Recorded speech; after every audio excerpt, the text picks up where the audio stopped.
Welcome, everybody. We're going to get started in a few moments. Thank you for your patience.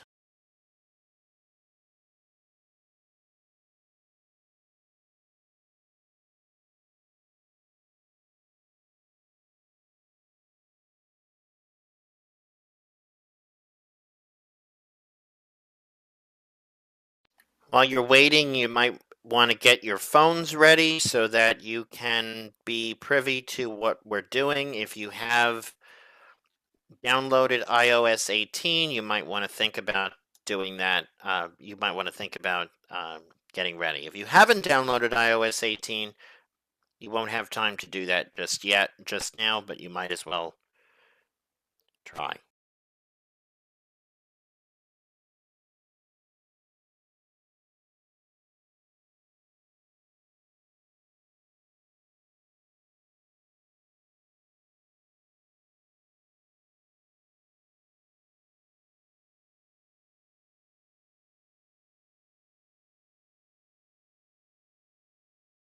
Got about 2 more minutes to start.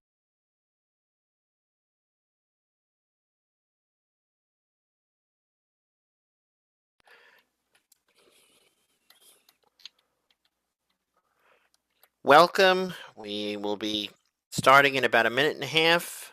New people are just joining, so just giving them the lay of the land here.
Good evening, everyone. I want to thank you all for joining us and welcome you all to our third annual What's New in iOS and New Features and Accessibility Improvements in iOS presentation. This year, we're focusing on iOS 18, which is the newest iPhone operating system, and iPad OS 18, which has been released to the public. That was released in September.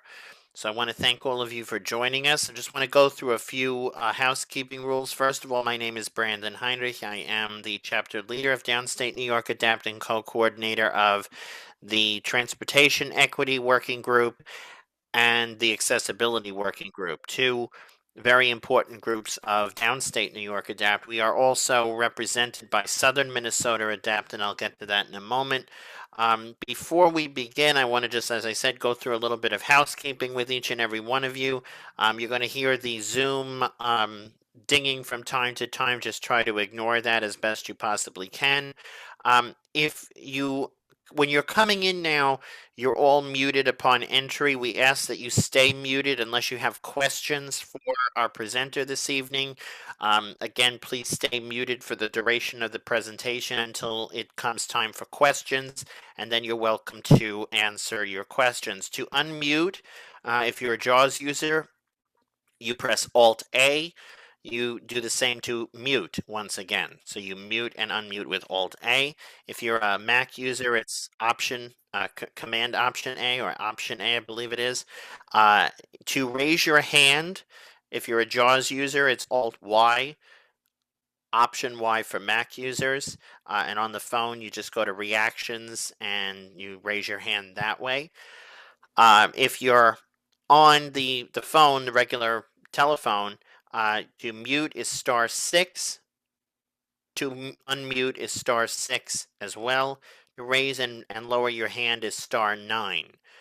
And if I forgot anything, Chris will remind you as well when it comes to that time frame. We have with us tonight, as usual, Chris Murphy, who is from Southern Minnesota Adapt. He is a certified assistive technology instructor, and he is going to provide us with the usual um, overview of the new features and accessibility improvements in iOS 18, highlighting, of course, the most important features. So without further ado, I'd like to pass it off to Chris, who will take it away and give us a hopefully wonderful presentation.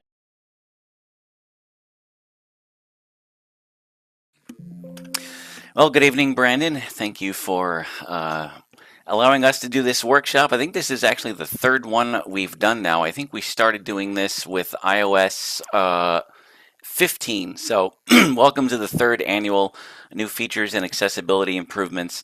As Brandon said, I am Chris Murphy. I am an assistive technology instructor and have been working on and off teaching technology since 2015, and this is the third workshop that we're doing for the New Features and Accessibility Improvements. Brandon actually did nail all of the muting and unmuting and raising hands, but please, I just want to advise everybody to remain muted until we open the floor to questions. Also, to remind everybody that when we do open the floor for questions, everything you are saying is being live streamed on Facebook as we speak right now, and also recorded for the upload to YouTube eventually. So I just wanted to make everybody aware of that. You probably got an acknowledgement of that when you came in here, that this meeting is being live streamed and recorded. So there are people that are not in this room that are watching right now. And of course, if you want to rewatch the presentation later on Facebook, you can. Those of you who have registered, who are here right now, and those of you who have registered who are not in attendance will receive the recording link for YouTube so that you can share it around, which I would strongly encourage you to do. Before we get into the meat of iOS 18, I want to just remind everybody that if you are not running the version yet, if you have not updated your devices to iOS 18 or iPadOS 18, everything that I'm going to talk about today is going to make no sense. If you have not updated your devices and are still waiting to do that, maybe till one of the other versions comes out, because there are some people that do that. If you wait till 18.1, which I'll talk about in a few minutes, please make sure to back up your device through iCloud or back it up to the computer itself, because it's very rare that this happens, but sometimes things can happen where you go to run an update and your phone will brick and has to be put into recovery mode and reset. I had that happen to me a number of years ago and literally had to reset my phone up from scratch. So I just want to remind everybody that if you are looking to upgrade your device from whatever operating system you're on to iOS 18, please make sure you back up your device before installing the update, because it's, like I said, very rare that something can happen, but it is something that can happen. So if you need to back up your devices before updating, please do that. You can go into settings, go to your name, click on iCloud, and back up manually if you don't have it set to back up when you plug the device in. So just a bit of a forewarning for anybody that is wanting to upgrade that has not yet. So let's actually start talking a little bit about iOS 18. The first thing that everybody asks every single year, and this is always a question that I have myself, is what devices are supported by iOS 18? if you have any phone starting out with the 10R and going all the way up until the 16 series, so that's everything from the 10R, the 11s, all of the SE generations, the 12s, 13s, and so on, you will get iOS 18. If you have anything below that, if you have anything below the 10R, so if you are still someone that has the original iPhone 10 or anything below that, you will not get iOS 18. Uh, you will get whatever version that particular device is stuck on. You'll get whatever security updates are associated with whatever device you have that's an older one. Be aware that if you are updating to iOS 18 and you don't have one of the newer phones, you will get some of the features. And I'm going to talk about one that's going to be important that the older devices won't get, that's coming out here in a couple of weeks. But you will be able to get iOS 18. I don't know how fast it will run on older devices.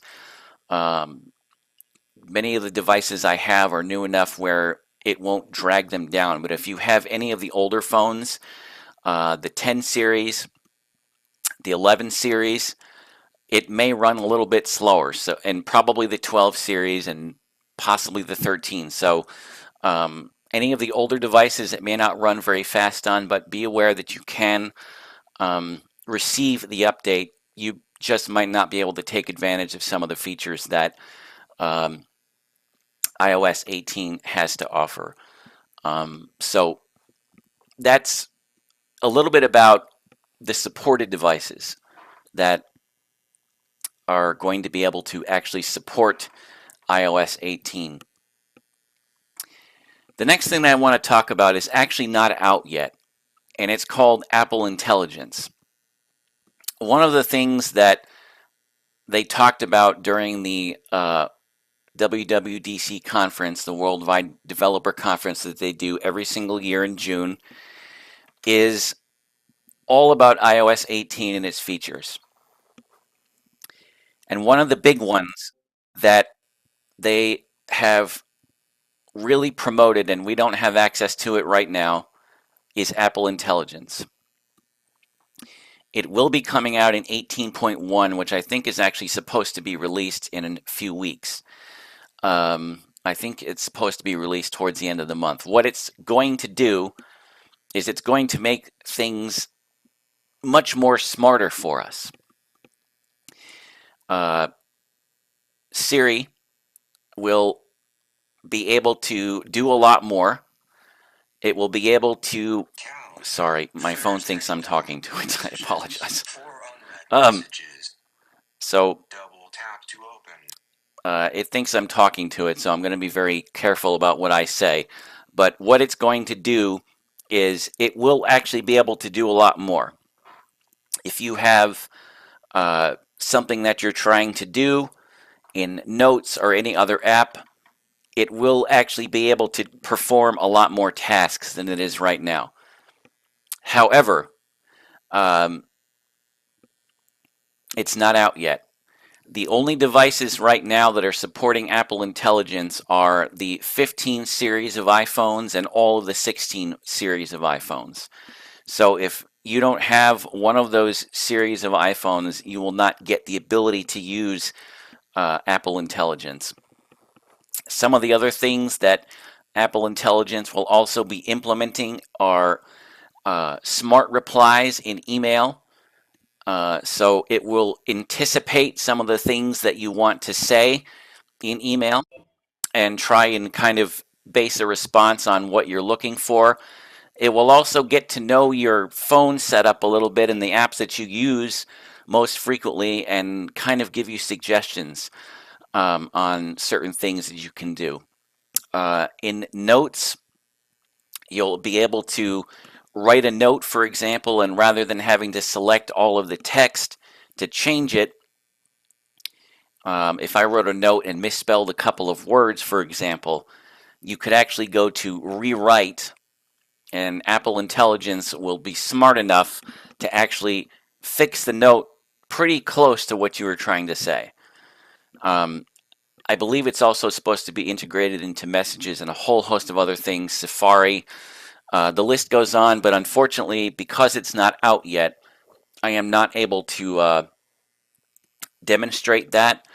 I may do a subsequent video a little bit later on and send it to everybody that's registered when Apple Intelligence actually does come out so that all of us can get a bit of a better idea of some of the things that it has to offer. So be on the lookout for that at some point or another.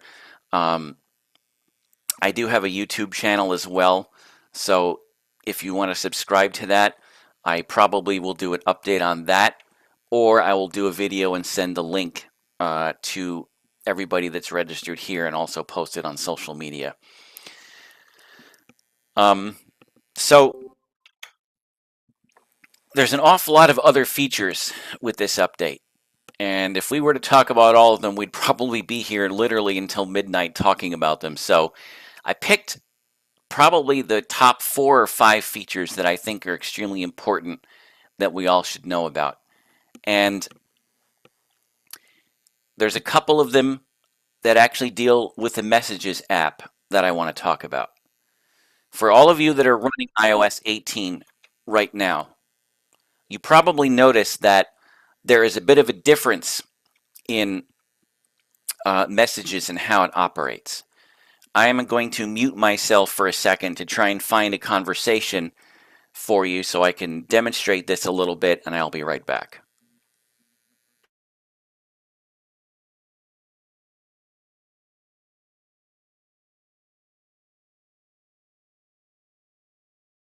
So we remind everybody that when Chris has concluded the presentation, for those who are new, who've just joined us during the presentation, I see we have 14 people here right now, but if you could please remain muted until such time as the presentation concludes, and then when it comes time to ask questions, we will remind you how to do that. But again, please remain muted at all times until such time as Chris is concluded.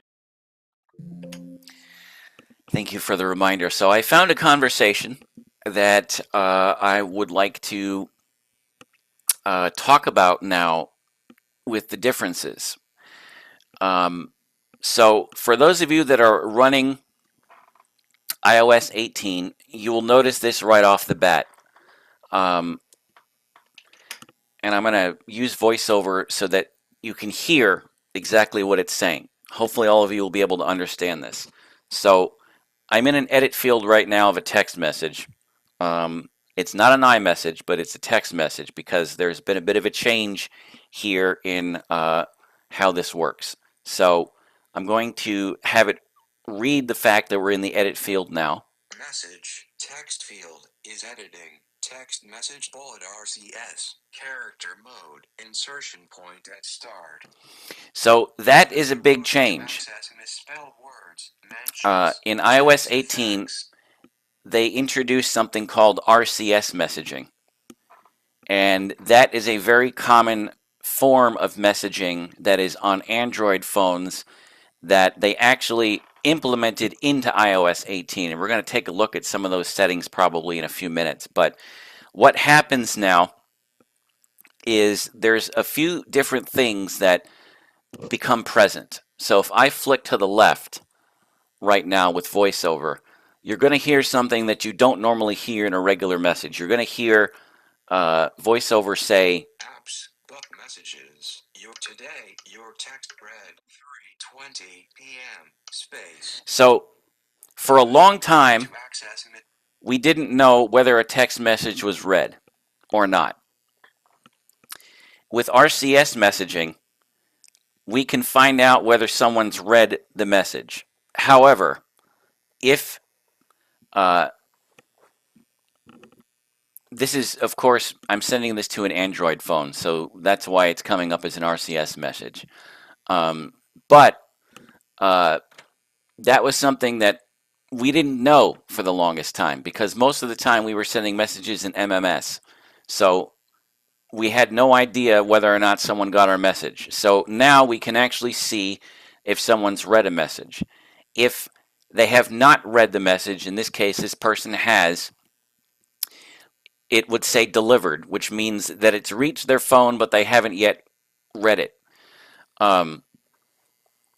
The other thing that uh, RCS messaging allows us to do, for those of us that do this, is it also allows higher quality pictures and videos to be sent. So if you're someone that is able to send pictures and videos back and forth, you can actually receive higher quality pictures and videos now. For those of you that may be low vision users or fully sighted users that are able to use RCS messaging, you can actually get higher quality pictures and videos now through RCS messaging.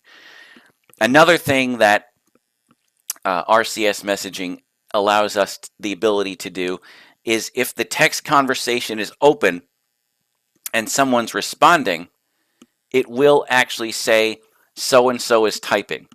So if this contact that I had texted a little earlier was actually responding to me, it would say that they're typing. That's another thing that we didn't know for the longest time with regular SMS messaging, is whether or not they were responding to us. So if you have their conversation open and they're sending a rather lengthy and long message, you'll know that they're responding to you because VoiceOver will say so and so is typing, and then it'll read the message back once it actually has sent. If you don't have read receipts turned on in your general message settings, they won't know that you've read the message. It's a little wonky sometimes because it really doesn't like to behave itself sometimes if you're sending them to another user, or they'll get the message, they'll respond to it, and it won't say on our end that it's read. They actually, on their end, have to turn on read receipts on the Android side. You can actually disable RCS messages altogether. I wouldn't recommend doing that, but you can do that if you want to do that. And we're going to get into settings in a few minutes because there's some changes with that too, and we'll take a look at RCS settings here shortly. But RCS messaging was one of the biggest things that they did release in iOS 18, and I think that it's important for us to know exactly what those features do, especially if you've seen that or you've heard that. It looks a little bit different visually, but also with VoiceOver, you'll know that it is an RCS message. Some of the older Android devices aren't yet supporting RCS messaging, so you may still be texting someone with an SMS. I think they're actually getting rid of SMS messaging at some point, so that probably means that everybody that has an older phone may eventually have to upgrade. So eventually RCS messaging will be the name of the game in the near future. When we get into settings, which has changed a little bit, I will actually talk about some of the RCS message settings, but I want to talk about that when I actually get into settings. So I'm going to get out of messages right now.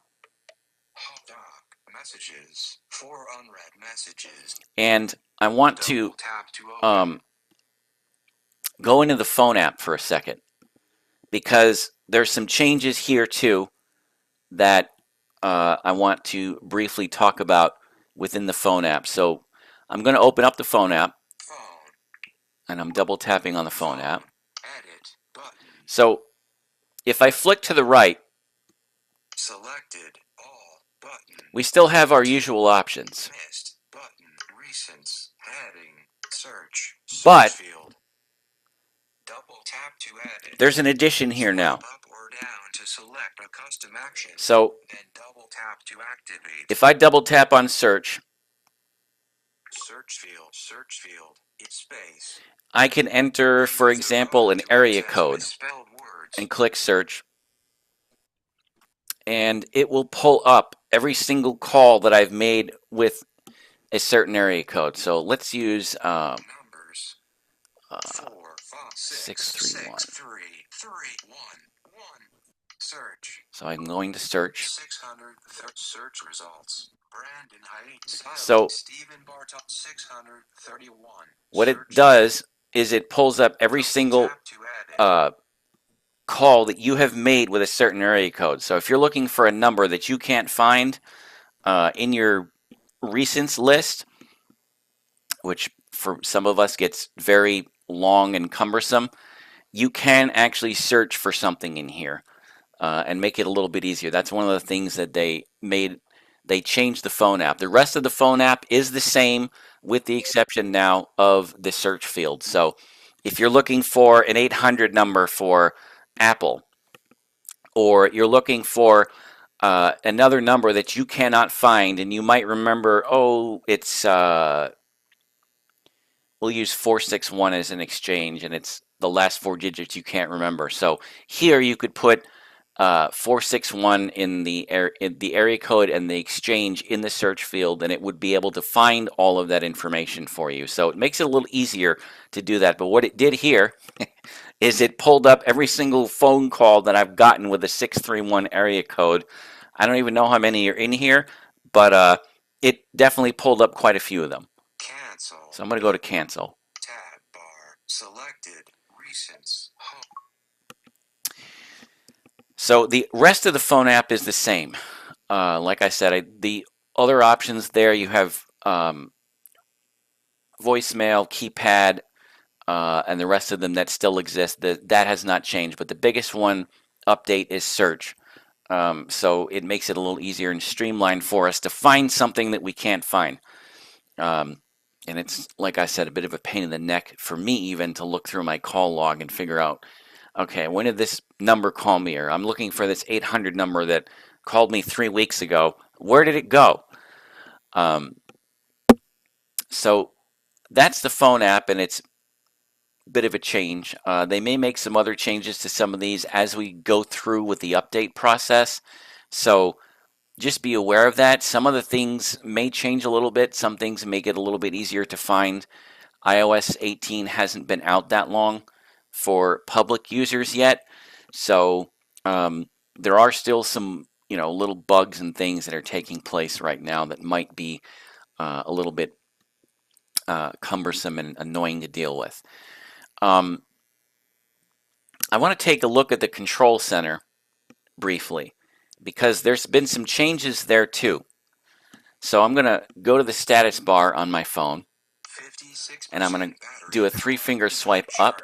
Control center. Airplane mode. Switch button. Off. And I'm going to flick to the right. Receiving off.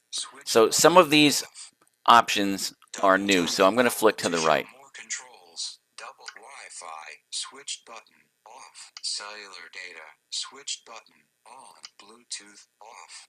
Personal hotspot. Not discoverable. Switch button. Off. VPN. Dimmed. Switch button. Off. Selected. AirPlay on iPhone.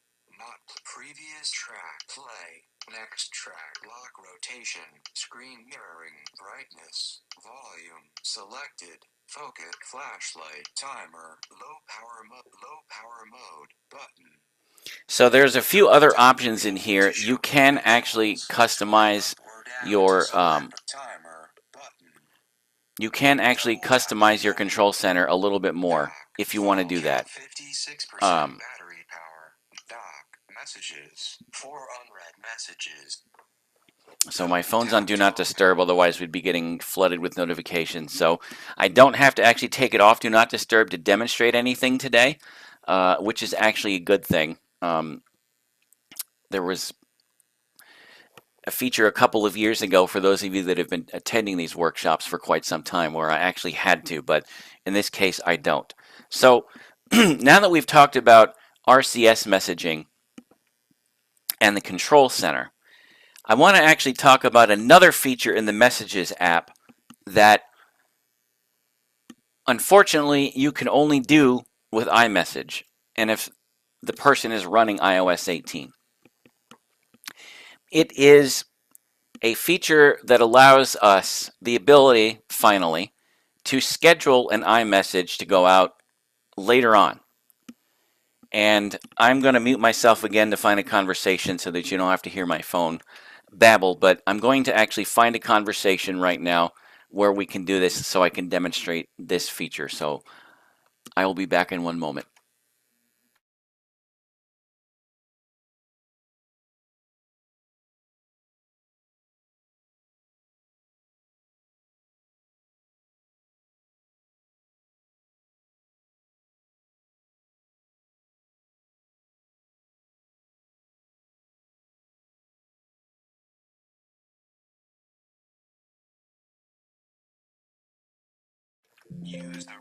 All right, so I found a conversation that I'm going to schedule this iMessage to go out.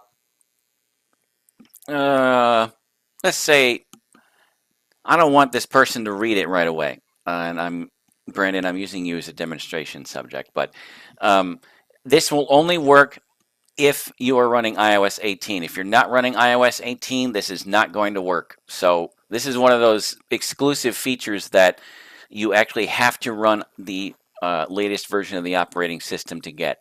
So what I'm going I to don't do, want your old message. well, you'll get it eventually. So what I'm going to do is I'm going to put something in this text conversation just to demonstrate this particular feature. This apparently, from the research I've done and seen, was a requested feature because people wanted the ability to schedule messages to go out. If this is a regular text, you can't do it. Unfortunately, maybe somewhere down the road it'll be implemented, but right now it's only limited to iMessage. So I'm going to mute myself again so that he doesn't hear what I'm saying, which he might later on, but that's beside the point. So I'm going to mute myself right quick so I can dictate this.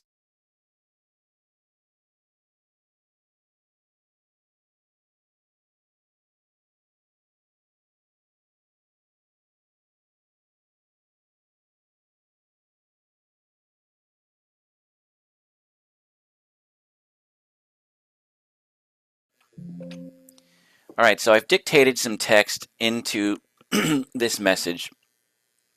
And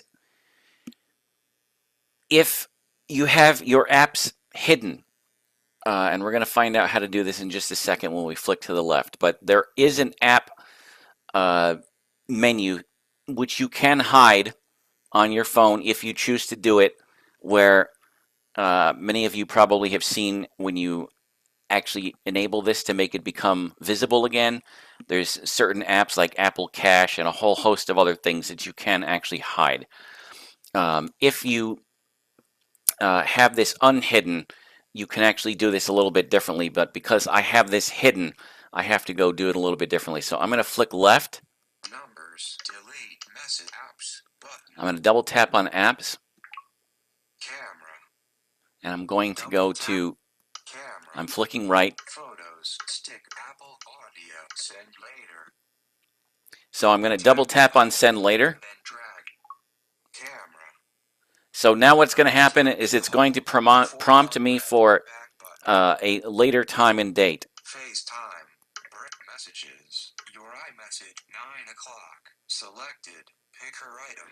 Adjustable. 9 of 12. Okay. Swipe up or down with I'll be one nice finger and to send it adjust at the value. 8 o'clock. 8 o'clock. 12. Selected.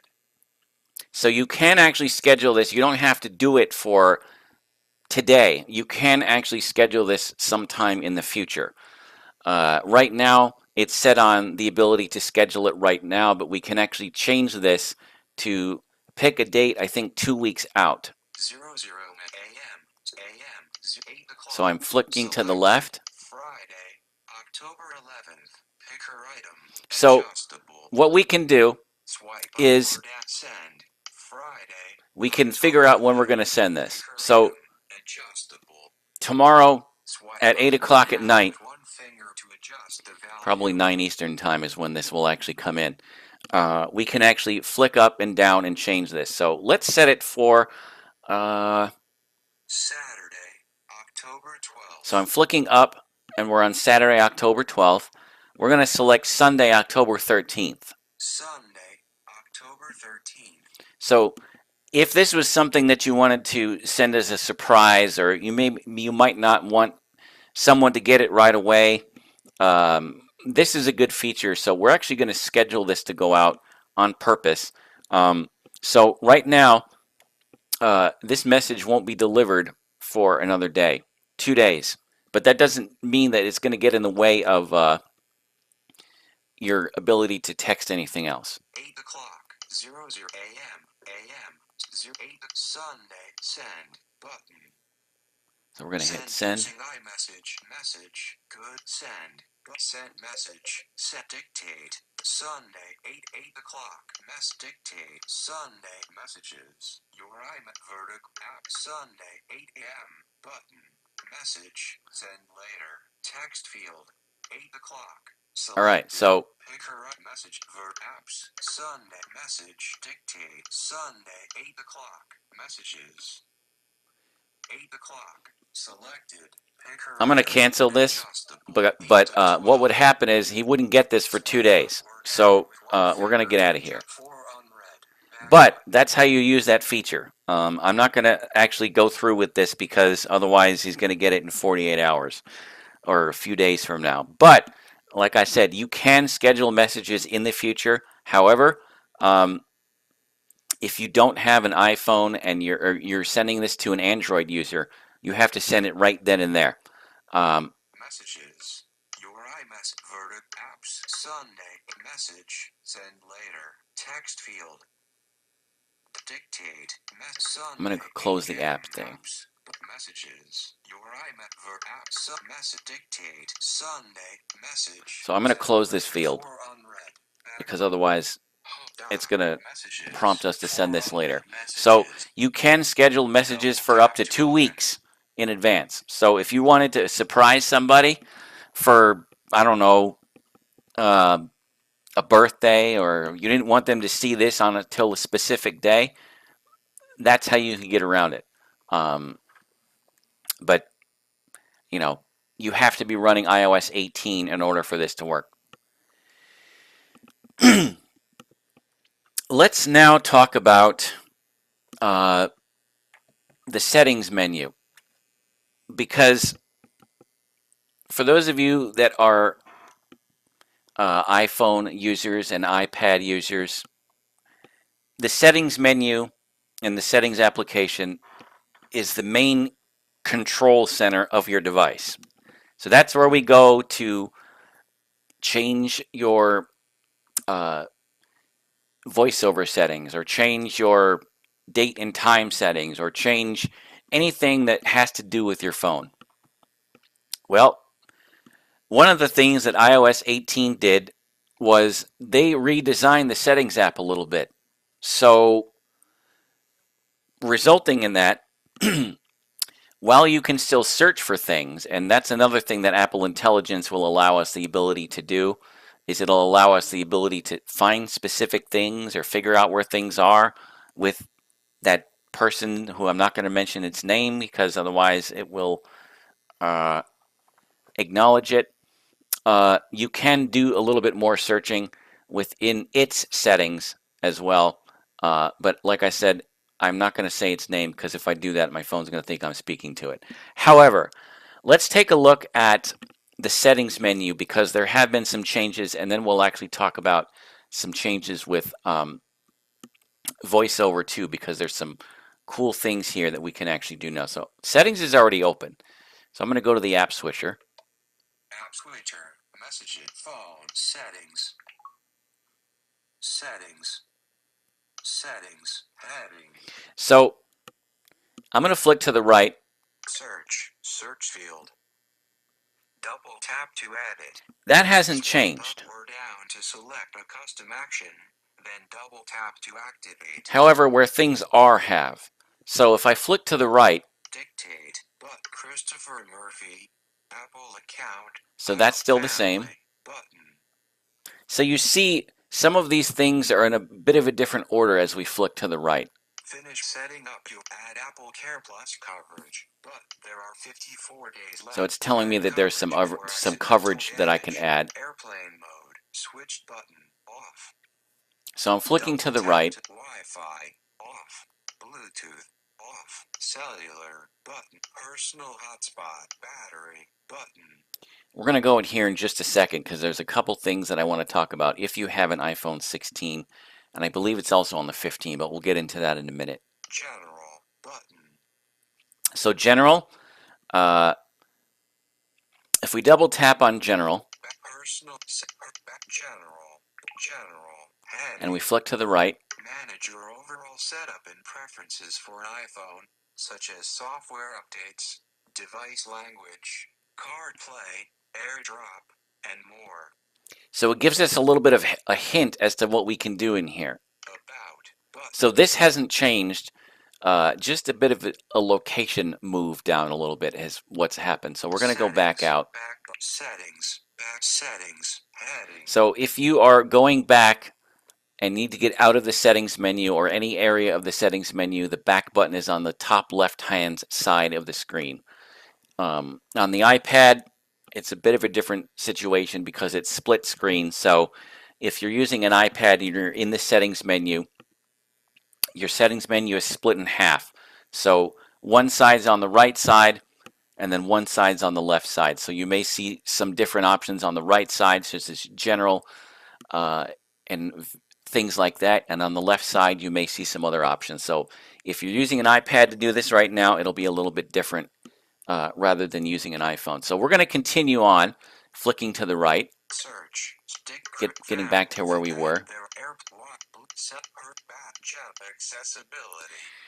Button. Accessibility has some changes that we're going to get into in a little bit, which have some new voiceover things that we're going to talk about. Action button. Button. Now, this particular item is called the action button.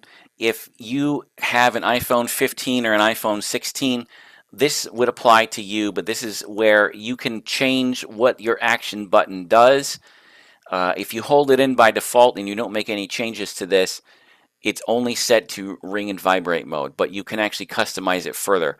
So if you don't have a newer iPhone, we're going to skip this setting right now, and we're going to flick to the right. Camera. Button. So we have camera, Control center. Button. control center. Display and brightness. So some of these are the same. Home screen and app library. Search. Button. Siri. Button. Standby. Button. Standby is if you want to use your phone in standby mode. So if you have it plugged in and you want to use it while it's charging, you can have certain things still working in the background. I haven't ever taken advantage of that because I don't really tend to use my phone when it's plugged in, but you actually have to have it in another mode to do that. Wallpaper. Button. So you see as we flick to the right, we see different things like wallpaper, standby, but there's one important thing that we're going to get into. Notifications. Button. Sounds and haptics. So some of these haven't changed. Focus. Screen time. Face ID and emergency exposure. Privacy and security. Button. App Store. Button. Game Center. Button. iCloud. Button. Wallet and Apple Pay. Button. Apps. Button. A nice important change here. So remember in iOS 17 and previous versions, if you wanted to change, let's say, what app could we use?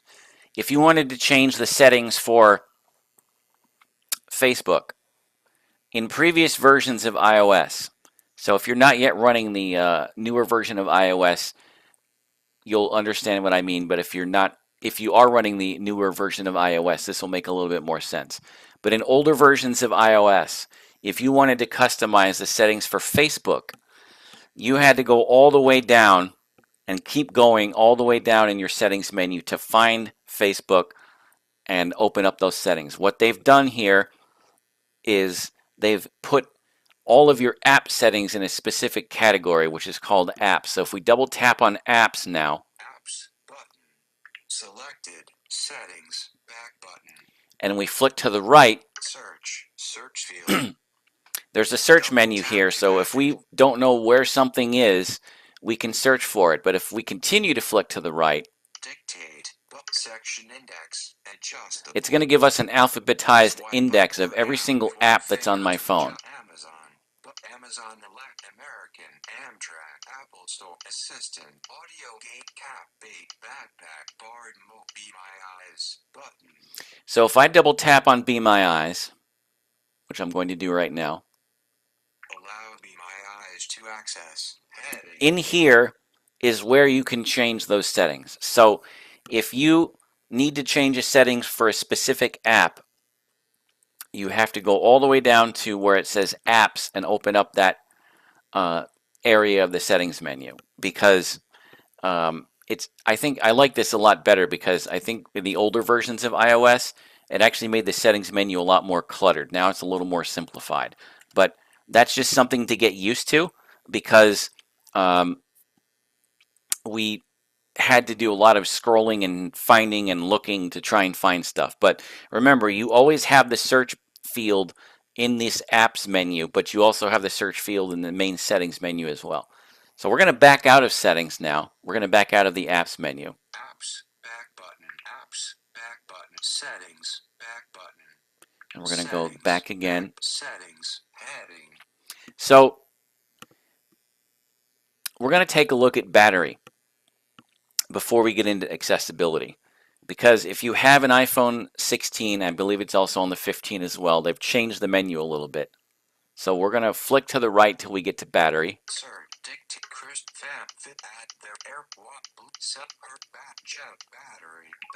Percentage. Switch. And we're going to flick right till we hear battery health. Low power battery health. Button. Now it's not battery health and charging anymore. For those of you who have newer devices, it's battery health. So if you have, I believe the 15 has this, series has this, and the 16 definitely has it. It's now just battery health. So we're going to double tap on battery health. Battery health normal. So it says battery health normal, which means that since this phone's not even a week old yet, it will be a week old on Friday, it hasn't started to degrade itself.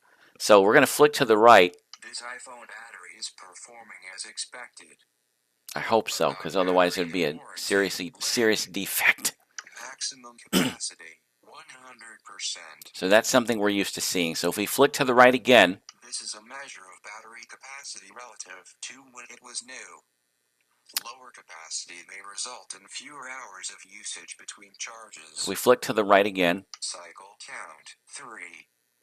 So what this means is every time you unplug and plug your phone in, and you discharge and charge it to its full capacity and, use it basically either till it's almost dead or you charge it at a certain point, these are the cycle counts. We were never able to see this before. If I go into the same menu on another phone over here, which is an older phone, 6:45 p.m. just to demonstrate as a comparison, open battery settings. This is an SE3, so Settings. I'm going to flick to the right in the battery settings. Battery, heading, battery percentage, switch button, off, low power mode, switch button, off. So because the speech isn't slower, it's basically what it's telling me is it says battery percentage off, low power mode off. So I'm going to flick to the right again on this device. Low power mode temporarily reduces background battery health and charging. Button. So on this phone, which is an SE3, it says battery health and charging still. So if you don't have one of the newer devices, it won't give you this additional menu. So if you have one of the newer phones, either the 15 series or the 16 series now with iOS 18, you'll see this. But if you don't have those devices specifically, you won't see them. Excuse me. So now we're going to actually talk about some features and changes with Voiceover, if you're a Voiceover user. So keeping in the settings menu, we need to get out of battery. Battery, back button, settings, back button, settings, back settings. And we need to scroll all the way to the right to where it says accessibility. So I'm going to flick to the right until I hear Voiceover say accessibility. Sir, add their batter, general, accessibility, heading. And I'm going to flick to the right again. Personalize iPhone in ways that work best for you with accessibility features for vision, mobility, hearing, speech, and cognition. So there's a hint here as to what this does. So if we double tap on this right now, it will actually open up a link where we can learn more about this. So there's a bit of a hint here, just like there was in general. But what we're looking for is voiceover settings. So we're going to flick to the right again. Vision, heading, voiceover, on, button. So we're going to double tap on voiceover settings. Voiceover, switched button, on. Voiceover speaks items on the screen. So this hasn't changed. Tap once to double tap to activate the selected So we're flicking item. right. Learn more, link. So there's another learn more link here. What's new in VoiceOver, link. Oh, so Double tap to activate we have a new option now. We have a what's new in voiceover section in iOS 18. So if I double tap on this, it's going to open up a whole menu of things that voiceover has new, and it's going to explain them to us. So I'm going to do that. I'm going to double tap on this link. Done button, voiceover, heading. So if we flick to the right, What's new with VoiceOver in iOS 18? Heading, live recognition, detect text, people, doors, furniture, and more by using the live recognition rotor. Live recognition can also be started with a 4-finger triple tap. so they've made some changes with detection, and I tried this out and it works, even though I'm running a 16 plus. VoiceOver voice rotor. The VoiceOver language rotor has become the voice rotor. Select any combination of voices, including those from the same language. So you can actually add other voices to the voice rotor now if you go into those settings, and we'll take a look at that. I'm not going to do that for this particular phone, but if you are someone that speaks multiple languages and you want those voices, you can actually do that. So we're going to continue to flick to the right. Audio ducking. In VoiceOver greater than audio settings, choose whether ducking is off, only active when speaking, or always active. Control the level of the VoiceOver volume to be both louder and softer than medium. So you can actually have your volume for VoiceOver 15% louder than your regular volume, and it will actually do that. So we're going to continue to flick to the right here and explore a little bit more about what's new in VoiceOver. Voice customization. EQ settings can be adjusted per voice. Siri voices have selectable speaking styles. So you can adjust things like frequency with all of these voices. Now, there's so much more that you can do here. I'm actually going to include a link from AppleViz for all of you to look at if you want to explore some more features, because there's a lot more here that we don't have time to get into tonight. They actually wrote a rather detailed article about some of them, talking about Braille screen input and a whole host of other things. VoiceOver tutorial. Learn how to use VoiceOver in a new tutorial that explains how to use VoiceOver commands to control iPhone. And we're going to take a look at that in a second. So we're going to continue to flick to the right, but we are going to take a look at the VoiceOver tutorial. Startup haptic. VoiceOver uses a haptic to indicate it has started. So it can be turned off on VoiceOver greater than audio, greater than sounds, and haptic settings. has anybody noticed if you have pressed either the home button on your device or the side button if you don't have a home button, that VoiceOver actually will vibrate to let you know that it's turned off or on? So I'm going to do this on a different phone for us. So I'm doing this on the SE3. So I shut VoiceOver off on that phone and turned it back on again. So what happened was, and unfortunately, it doesn't tell you, it doesn't give you an audio noise that VoiceOver is turning back on again, but your phone will slightly vibrate to tell you that VoiceOver is back on. Just in case you didn't hear it, if you had to turn it off and back on again, if you're in a really, really loud place, if you're in a really loud restaurant and you can't hear what's going on. Now, if you have to turn VoiceOver back on, if you've let someone use your phone for something, you will know, in case you didn't hear it, that VoiceOver is back on again. And this is also good too if you are deafblind and may not necessarily be able to hear your phone make any noises at all. So just be aware that this is something that they've introduced. And when I installed the beta, it actually was rather confusing when it got turned back on. When I turned back on VoiceOver, I'm like, why is it vibrating? Am I do something wrong here? No, it turns out it's actually one of the features that VoiceOver has. So let's flick to the right again. Delay before selection. Control the amount of time before VoiceOver will select an item on the screen after touching the screen. Increasing this value can help reduce accidental touches moving focus. So this is all of the new things that are in VoiceOver. So we're going to take a look at a couple more of these, and then we're going to actually go into the VoiceOver tutorial right now. New language support. VoiceOver now supports Lithuanian and Kazakh. So there are a couple more languages with VoiceOver. Live region and announcement rotor item. A rotor item is available to control whether apps and web pages can make announcements and live region updates. So there's been a lot of changes with VoiceOver in terms of how it handles certain things now. And I think from what I've heard from various individuals who are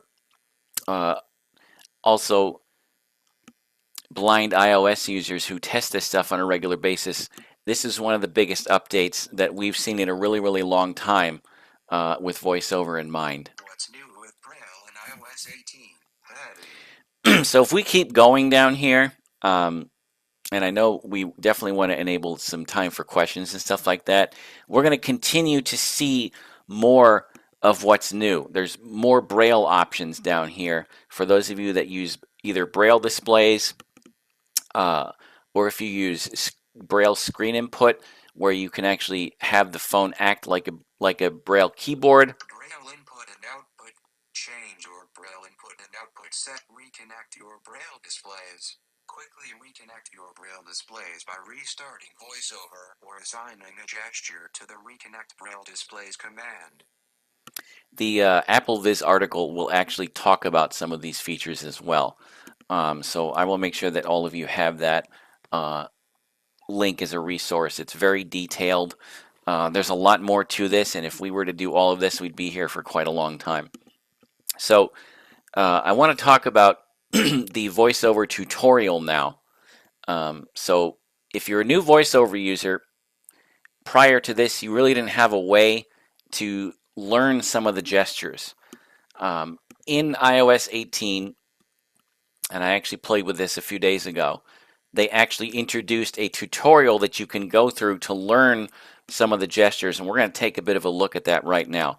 I believe it comes up right off the bat when you set your device up for the first time, when you turn VoiceOver on. When I got this phone, we did a device-to-device pair, so it didn't allow me to do that because we did it that way. But if anyone's getting a new phone and is a new VoiceOver user, you will get presented with this. But we're going to take a look at it briefly before we open up the floor to questions. There's a lot more features, like I said, to this update, but I wanted to focus on some of the main ones. And the article from Apple Viz will have a lot more to it. So let's back out of here by going to the back button, which is on the top left-hand side of the screen. VoiceOver heading. VoiceOver done. So we're going to go to done, actually, because it's not a back button. We have to get out of this what's new tutorial, so we're going to double tap on the done button. Back button. So while we're still in VoiceOver, we're going to flick to the right. VoiceOver heading. VoiceOver switch button. VoiceOver speaks items. Tap once to double tap. Learn more. What's new at VoiceOver practice button. So that hasn't changed at all. So we're going to flick one more to the right. VoiceOver tutorial button. So if we double tap on VoiceOver tutorial, it's going to present us with a couple of different options. So let's double tap on that. Select the next item. On each page of this tutorial, you'll learn a new VoiceOver gesture. VoiceOver may be restricted on some pages to enable practicing the gesture taught. So I'm going to... VoiceOver automatically reads aloud the selected on-screen item, like text or a button. which You can it's control doing right which now. item is selected by moving this selection. To select the next on-screen item, swipe from left to right with one finger. Swipe one finger from left to right now to move to the next page. So let's Swipe do that. one finger from left to right and select the previous item. You just practiced the gesture to select the next item. To select the previous on-screen item, swipe from right to left with one finger. Swipe one finger from right. Activate an item. Some items can be activated, which performs their default action. This is similar to clicking the mouse on the item, or pressing a button to submit a form. To activate the selected item, tap the screen twice with one finger. Double tap with one finger to move to the next page. So I'm going to do that, but we're not going to go through this entire tutorial, but you kind of get an idea of how this actually works. So I'm going to double tap on the screen, but what this will do for new VoiceOver users that may not have the ability to get training right away, if you're a new iPhone or a new iPad user, this will actually give you a bit of a glimpse into what those gestures are. So I'm going to double tap on this to stop this from talking. Practice navigating. Okay. Now, you'll practice. This is the continue, but practice button. All right. Continue button. Previous lesson button. So we can go back all the way to the beginning. So I'm going to double tap on previous lesson. Completed. Now, swipe right again to move to the continue button. Activate an item. Some items can be activated. All right, we're going to get out of the tutorial. Their default action. This is similar to clicking the mouse on the item or pressing a button to submit a form. Oops. I locked my phone, my bad. All right, I need to unmute. I need to mute myself to get back into my phone, so 1 second.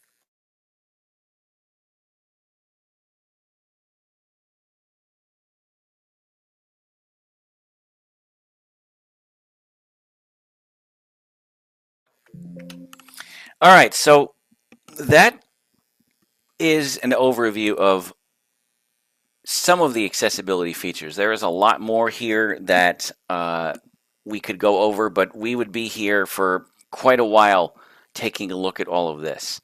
I would strongly encourage all of you to read the AppleVis article that I'm going to include as a resource for all of you to get a better idea of some of the things that are here. There are much more features, including Braille changes, how to enable and disable on-screen input. But one of the final things I want to talk about very quickly before we open up the floor for questions is notification settings. So open notification center settings. Switch control. The time is 7 o'clock p.m. Accessibility settings. All right, apparently it doesn't want to cooperate. Heading. Open notification settings. Amazon. Back settings. Back button. Notifications. Heading. So one of the things that they've changed here is display as heading. How they're displayed. I'm not going to change this, but I just want to show you the differences of what will happen. Count button. So if you flick to the right, you have count, stack button, stack, and list. Selected list. So what happens with some of these is they're going to start stacking kind of up on top of each other.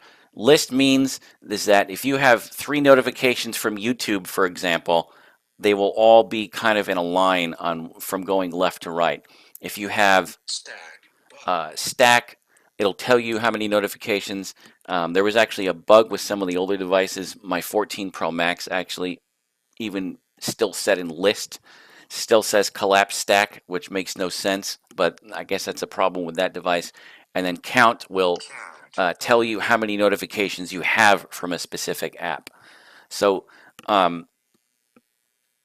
we are actually going to, since it's 8 o'clock Eastern Time, 8:01 actually, open up the floor for questions right now.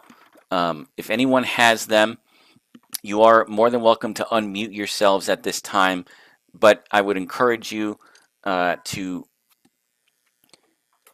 either raise your hand or say your name verbally, and we can acknowledge your question that way and answer it.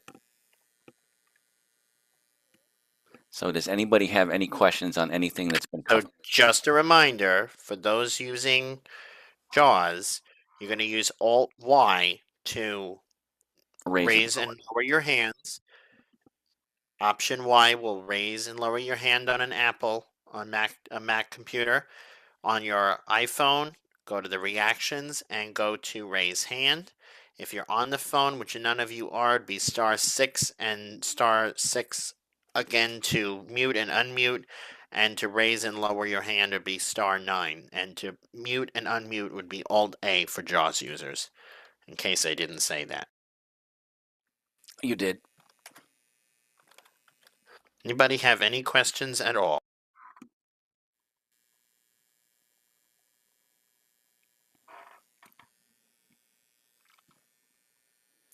I just also want to point out too, if you are a Mac user, the next version of Mac OS is called Sequoia. There are quite a few feature updates with that as well. I don't have a Mac, so unfortunately I can't demonstrate those. But if you haven't updated to Sequoia yet, definitely take advantage of that. They're trying to, and I do give Apple a lot of credit because they put a lot into accessibility with iOS 18, and I think and iPad OS 18. I believe Sequoia for Mac is also the Mac OS is also the same thing as well.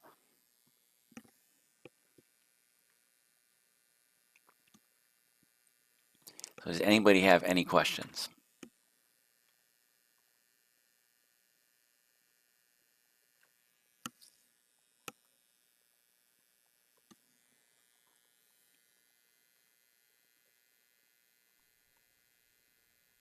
Well, hearing no questions. Good Go ahead. evening. This is Angela. Thank you for the presentation, Chris. It was very helpful. Unfortunately, I don't have my phone is 10, and it's like you say, it's not going to. I was not available to load down the iOS 18, but I really amazed me how technology can help Frankie in communicating when he learned how to use all these new, I don't know how to say the word in English, features. Mm-hmm. So the link that you are going to share is going to let us know how to use those, because I'm thinking get a new iPhone for him. He doesn't have an iPhone at all. But just to start play around and understand how the features work to help him to communicate.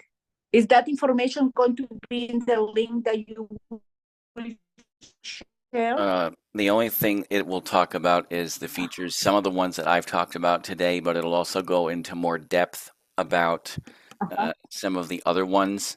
It'll also go into more of the features for people that may be deafblind or stuff like that. It's a very long article and very descriptive. And for those of you that know what AppleVis is and have used their site as a resource before, you know that they're very descriptive about their features and the things that they talk about. So this article, like I said, is extremely detailed on what it talks about. If you have any questions about anything at all, I will put my email address in the chat so that all of you have it, and make sure that I can answer as many questions as possible. I don't use some of the features that it discusses. However, there are features that like the screen input for Braille and things like that. I know a lot of other people that are iPhone users utilize quite a lot. And like I said before, this is one of the biggest updates with accessibility that Apple has done in a very, very long time. And if we were to sit here and go through all of these right now, this workshop probably would take at least 2 hours, maybe 3, to go through all of that. There are other features to this update specifically that don't apply to accessibility, but the main focus of this workshop is on accessibility.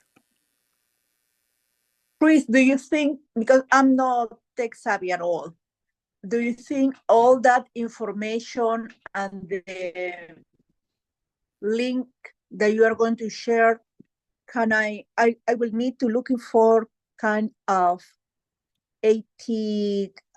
assistant technology person or a speech therapy who will teach Frankie how to use that and training us? What is your suggestion, please?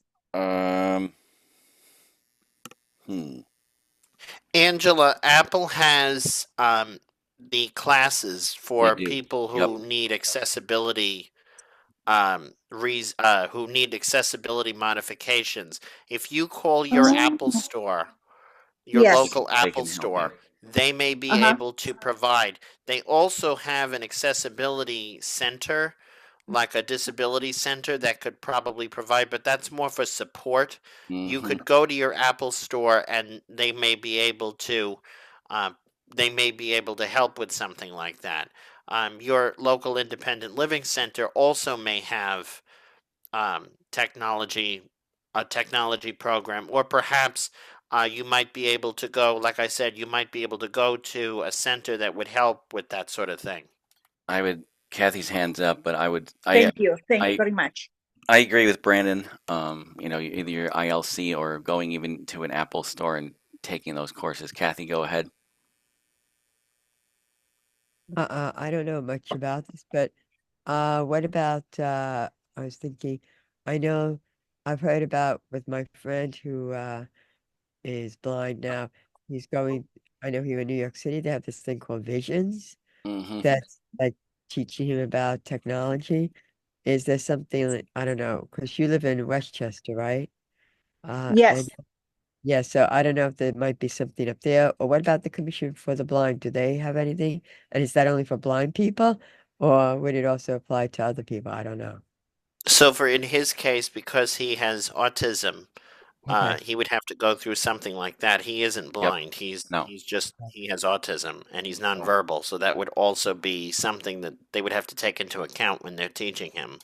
Okay, so maybe maybe there's a society for autism, I know. I'm trying to remember their name, but they may have stuff too. I know, you could maybe reach out to them also, Angela. Do you know their name? I can't remember it right now. I can see if I can look it up and find it. And we can always provide those Brandon, resources. Yeah, we can Fine. provide those resources. Yeah, we can look it Brandon, up what in is, I'm sorry. What is the name of the organization you mentioned, Brandon? You could look through from your independent living center, or you could Oh, call your Apple store. Yep. yeah, independent living center. And tomorrow, Center remind me. in I will Westchester. email. Well, Thank you tomorrow I so will much. email you your Thank you, independent Kathy, living for center. the idea. Yeah, because he is not Thank you. because he's not blind, he can definitely take advantage of certain things, but it's a little bit different. I know that I'm sure the Apple Store can help with that too, but everything it's a little bit different in that case. Yeah, I'm just gonna put in. I just put in I think this is Westchester's Independent Center, their link, and I'm gonna see if I can Thank find you. Thank Yeah, you. it's in the chat now. Anybody have any other questions? Does anybody have any other questions that they want to ask? If you don't right now, that's fine. If there's something that comes up, I can definitely answer them later on. For those that are registered, he will be sending out his email address and resources to everyone as well, probably tomorrow. Yeah, it'll be tomorrow. You don't have to think of your questions now. If you don't No. have questions, that's fine. You can always email him your questions. Mm-hmm. Hold on a second. I just want to see something. Oh, she left. Oh no, she's here. Gina. I don't know. Do something. Hi, Gina. Gina, that's a group that we work with concerning about the Stop the Shock. They're a self-advocacy kind of group, but they they're also for it with respect to autism. I can't remember the name. Do you remember? Is this jogging your memory at all, Brandon? I'm trying to remember. Oh, the Stop the Shock Coalition. Yeah, but I don't think. there's an autism group with them, and I'm trying to remember who they are. Damn. Oh, it's a song. Oh yeah, okay, that's right. Ah, That's it. Mm-hmm. they Thank may have you. resources. We can They might. always reach Yeah. out to them. Yeah, Yeah. that would be What's it? fine. ASAN. Yeah, let me see if that. Yeah, we'll ASAN. reach out. We'll provide that We'll reach out. Let me information. see. Yep. Yeah, because we could give that Thank to you. you too. Autistic self. Here, I got it right here. I'm just gonna put it right. Autistic Self Advocacy Network. Yeah, let me just put it Yes. right in the Hmm. chat, We and can then definitely we'll have reach that out and too. provide that. Hold on 1 second. So they may have something that does this. I don't know, but and if you find out that they do, let us know so we can add that to our Yeah, we can. arsenal of knowledge. Because it's by people telling us things that we have things to tell other people. So yeah, I put those two in. Westchester Independent Living Center and the ASAN. And Autistic. Kathy, maybe you can just email her that so she has that so we don't have to put that in the public chat. Oh, I Thank you, just put it Kat. in the public chat. Yeah, I'm That's okay. already copying.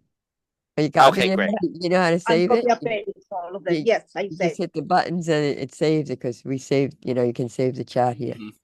So I just saved. Yes. Okay. But you have it now, or do you need me to send it to you? Yes, Right? I do. You do Yeah. have it? Okay. No Yeah. problem. Thank you. Great. Thank you. No. So does We anybody? appreciate your questions because they're really good questions. You always come up with excellent questions. Because I learned something about going to the Apple store. So that's very helpful. Thank you, Brandon. And You're thank you welcome. for all this We knowledge. always encourage people to, if they need the training, to go to, and they're not self-teachers like myself and Chris are, go Right. to the Apple Store and try to learn. Mm-hmm. Yeah. And And if we even have if you are problems. self-teachers, Yeah. maybe you really get stuck and you really have either you have to call disability and watch them tell you how stupid you are, That's or fine. tell them how stupid they are. I haven't had to do that yet, but Lord knows if I will. So I've Right. seen people do it. They call and they're actually smarter than they are. Wow. mhm. It's The amazing. disability people are less smart than they are. Wow. Anybody have any other questions? Anything at all? Well, I want to thank all of you for coming once again to our third annual New Features and Accessibility Improvements in iOS presentation. If you want to contact Chris, you can do so at the email address he'll provide you when he sends out the registration, the information to those registered. If you want to learn more about Downstate New York Adapt, you can go to our website, www.dnyadapt.com. You can also go to Southern Minnesota Adapt's website, which has like one thing on it, but you'll be able to contact them as well, www.smnadapt.com. And you can email them at smnadapt@gmail.com, and we're dnyadapt@gmail.com. You can also reach Any us final? by phone at 507-200-1689.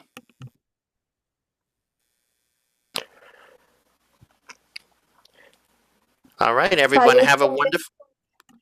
507 For our chapter for Southern Minnesota Adapt is 507-200-1689 for Southern Minnesota Adapt.